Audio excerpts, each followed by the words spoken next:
I'm going to tell some Hollywood stories. I don't usually tell like show-busy Hollywood stories, but I went to a party. It was like a cocktail reception-y thing, and I had my backpack. It's no bigger than these ladies' fancy purses, but for some reason they're always like, "Oh, you have a backpack. Are you going camping after?" or whatever. And I go, "No, it's my fucking purse." They always go, "What's in your backpack?" It's a purse. It's the same stuff that's in your purse, only I can carry it on my back. And it was $40, not $900 that will be out of style in the spring. My purse has never been in style. That's the way to go. Anyway, so I'm at this party thing, and I look up, and Aaron Sorkin is walking towards me. I'm a big fan. He's a beautiful writer, and he came over to me to say hi, and I said, "Oh, I'm such a fan," and we had a little conversation. We had a paragraph of conversation, I guess I'd say. And then I thought we were now starting the next paragraph of conversation, and I thought we'd get deeper. And it was awkward because he must have thought this was a one-paragraph conversation. So it went like this. Are you happy? It was great to meet you. Bye.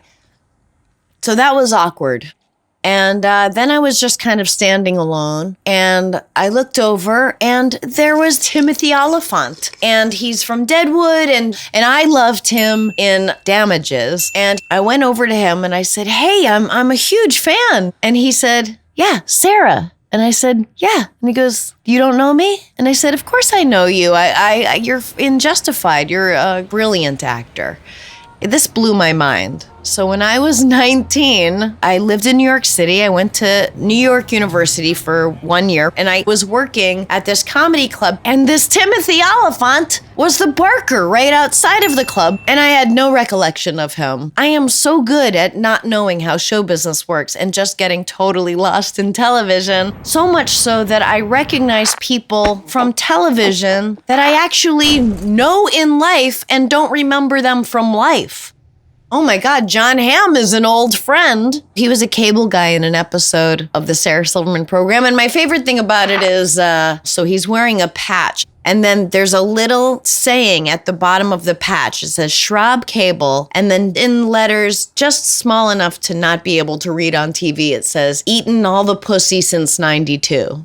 And then he's on Mad Men, and it's totally separate to me. As a matter of fact, I watch my favorite shows only on the elliptical machine because that's how I get myself to exercise. And I was on the elliptical machine watching Mad Men and was so annoyed that John Hamm was texting me to get my friend Liz Winstead's phone number. I was like, ugh! And I had to stop and like send it to him. And then I realized like I'm annoyed that he in real life, my friend, is interrupting me watching him pretending to be someone else. That is my reality. Those are my big Hollywood stories. Chirp.